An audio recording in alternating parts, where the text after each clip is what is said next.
श्रद्धालुओं के अनुभव जानते हैं जो जगत गुरु तत्वदर्शी संत रामपाल जी महाराज जी से दीक्षा प्राप्त कर चुके हैं तथा उनके द्वारा बताए गए भक्ति मार्ग पर चल रहे हैं। बहन जी नमस्कार। नमस्कार सर। क्या नाम है आपका? भगतमती सरला। कहाँ से आए हैं आप? मंडी हिमाचल प्रदेश से। संत रामपाल जी महाराज से नाम दीक्षा कब लिया आपने? सितंबर 2011 में सर। आप हिमाचल प्रदेश से बिलोंग करते हैं, आपने संत रामपाल जी महाराज से नाम दीक्षा कैसे ली? सर मेरे भगत जी ने टीवी में गुरु जी का सत्संग देखा, फिर उसको देखने के बाद उन्होंने ज्ञान गंगा पुस्तक हरियाणा से मंगवाई हिसार से, फिर उसको पढ़ के हम 1 महीने के बाद हिसार चले गए। संत रामपाल जी महाराज की कौन सी बात आपको ऐसी लगी कि आपको लगा कि ये कुछ अलग बात है और आपको लगा कि हाँ मुझे यही बातें बताने वाला संत चाहिए?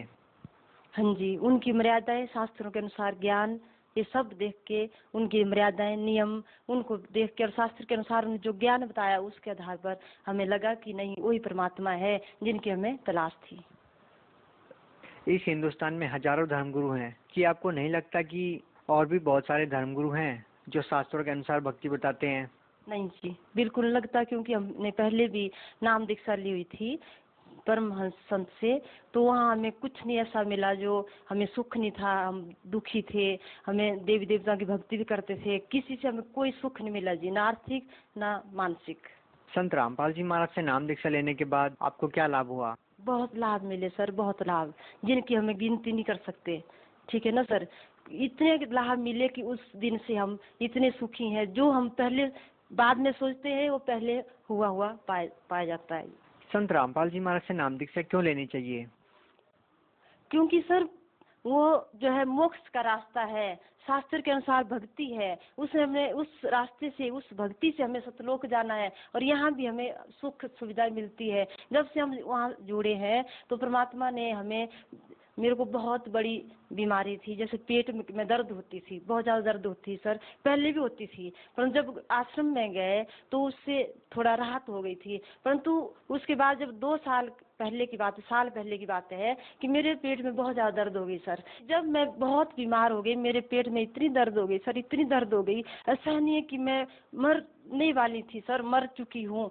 और सारे परिवार वाले जो है मेरे आसपास बैठे हैं और रात को इतनी दर्द भयानक हो गई कि सभी डर गए कि इसको क्या हो गया। मेरे को पूरी रात होश नहीं थी और जब मेरे को इतनी दर्द शुरू हो गई तो मैं गुरु जी के तस्वीर की तरफ देखती और बोलती, परमात्मा जैसा आप करेंगे वैसा ठीक है। और मेरे को पूरी रात कोई पता नहीं था कि मेरे हिसाब से तो मैं मर चुकी थी। और सुबह जब मेरे को होश आया, मैंने देखा कि परमात्मा ने आपने मेरे को बचा दिया। मेरे को एक दिन जैसे मेरे पति जो है भक्त जी है, उनके पेट में बहुत ज्यादा दर्द हो गई सर, तो उस टाइम कौन बचाया था, किसने बचाया था उनको? परमात्मा कबीर साहब ही दर्शन देख के जो उनको बिल्कुल जीवित कर दिया, मरे हुए को जी। और बात दूसरी ऐसी है कि हमारे घर में जैसे नया मकान बना था, उसके पीछे एक दीवार थी और 8 फुट लंबी दीवार थी सर, और हम दोनों ही 4 बजे सुबह रात को जैसे नित्यम सुबह लगाया था, तो हम भगत जी पहले चले गए, फिर बाद में मैं भी चली गई।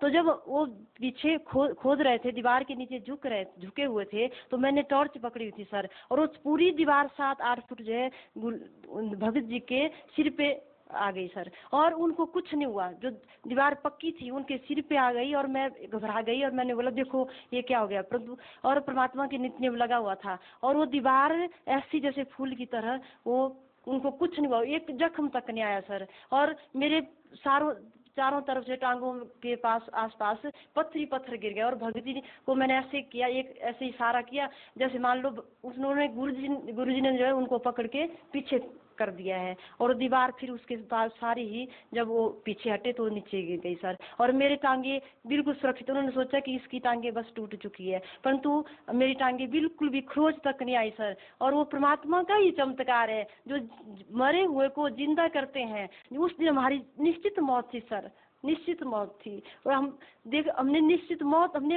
इतने नजदीक से देखी सर कि हमारे आगे जो है मौत है, और हमें परमात्मा ने आके बचा लिया है। वो परमात्मा है सर, परमात्मा ने जीवन दान दे दिया। और आप क्या लाभ बोल रहे हैं।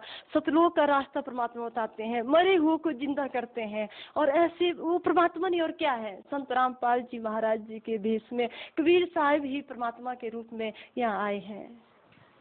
बहन जी, जो विवाहित महिलाएं होती हैं उनके लिए सबसे बड़ी समस्या ये होती है कि वो स्वयं तो स्वस्थ होती है, लेकिन जो उनके पति होते हैं वो किसी न किसी प्रकार का नशा करते हैं और उसकी पूरी लाइफ को बर्बाद कर देते हैं। महिला का पूरा जीवन कष्टमय बीतता है। लेकिन जब हमने संत रामपाल जी महाराज के समर्थकों से बात की तो उनका कहना था कि जो भी संत रामपाल जी महाराज से नाम दीक्षा लेता है वो कोई भी किसी प्रकार का नशा करता है वो छूट जाते हैं। इस प्रकार के कोई अनुभव रहे हैं?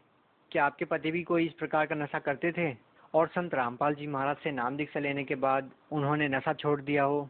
सर नशा तो नहीं करते थे, वो तो पहले से ही परमात्मा की शरण में, मतलब परमात्मा ने पहले से ही बख्श रखा था। ऐसे संतों के पास लगे हुए थे कि नशा तो पहले बचपन से नहीं करते थे सर। और परंतु ऐसा कि हम दुखी बहुत थे, मानसिक रूप से दुखी थे, शारीरिक रूप से दुखी थे, रोग थे, बीमारियां थी। परंतु जब से गुरु जी की शरण में गए हैं तो बीमारियां उस दिन से बिल्कुल नहीं है। बच्चे बीमार नहीं होते, बच्चे बीमार होते हैं दंडवत करते हैं, गुरु जी की चरणामृत लेते हैं और तब भी ठीक हो जाते हैं। आपने हिमाचल प्रदेश से दूर हरियाणा में संत रामपाल जी महाराज से नाम दीक्षा ली।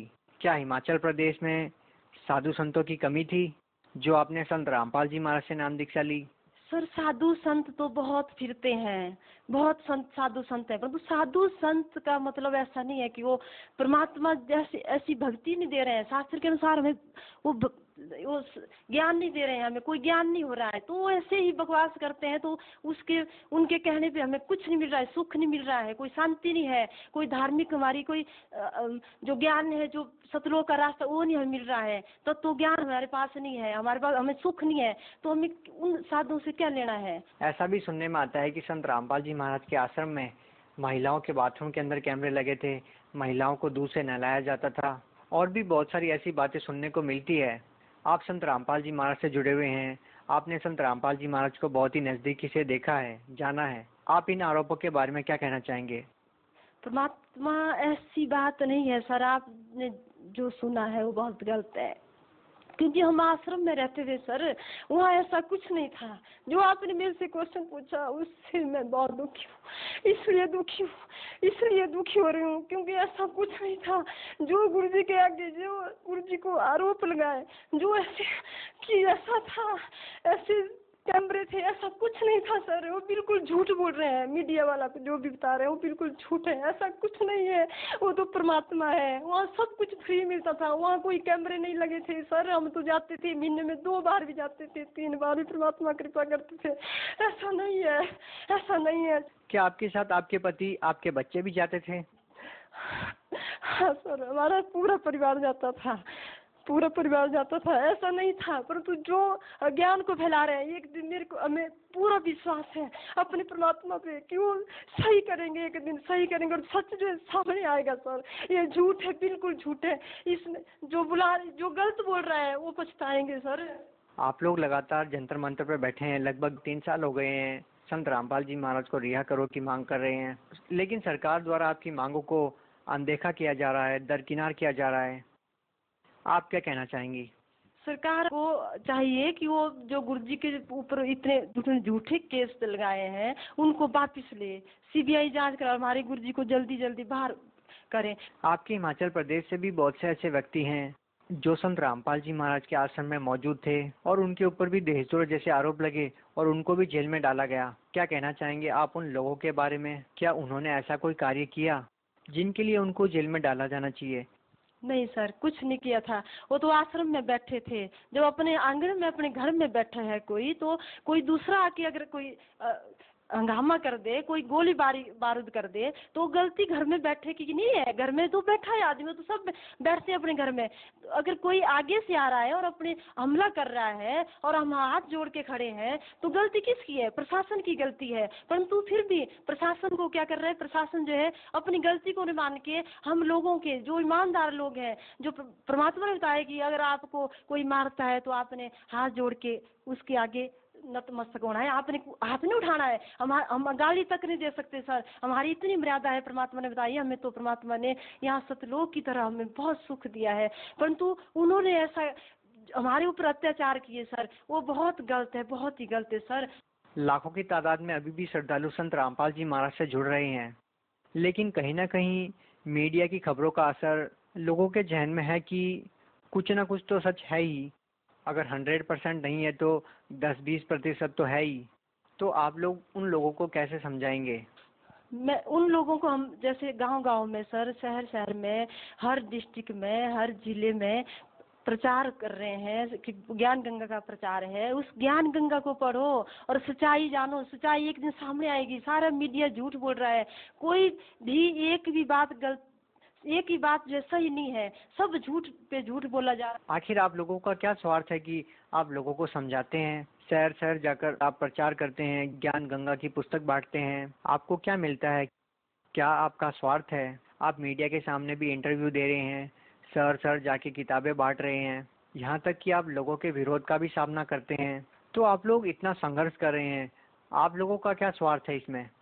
हमारा कोई स्वार्थ नहीं है सर। बगैर स्वार्थ के लिए आज के दिन कोई व्यक्ति काम करता ही नहीं है। हाँ जी, आप ठीक बोल रहे हैं, क्योंकि आजकल ऐसा ही माहौल है। अब हर स्वार्थ के बिना जो व्यक्ति कोई कुछ नहीं करता, परंतु परमात्मा ने हमें ज्ञान दिया है। ये ज्ञान सही है, क्योंकि हम पता नहीं कितने असंख्य जन्म से भटकते हुए आ रहे हैं। पूरे मानव समाज जो है भटकते हुए आ रहा है। अगर उनको सही संत की हमें पहचान हो चुकी है कि परमात्मा इस धरती पे आए थे, हम उनको भी समझाना चाहते हैं कि वो भी परमात्मा का ज्ञान समझे और गुरु जी की शरण में आए। बहुत बहुत धन्यवाद। सच्चा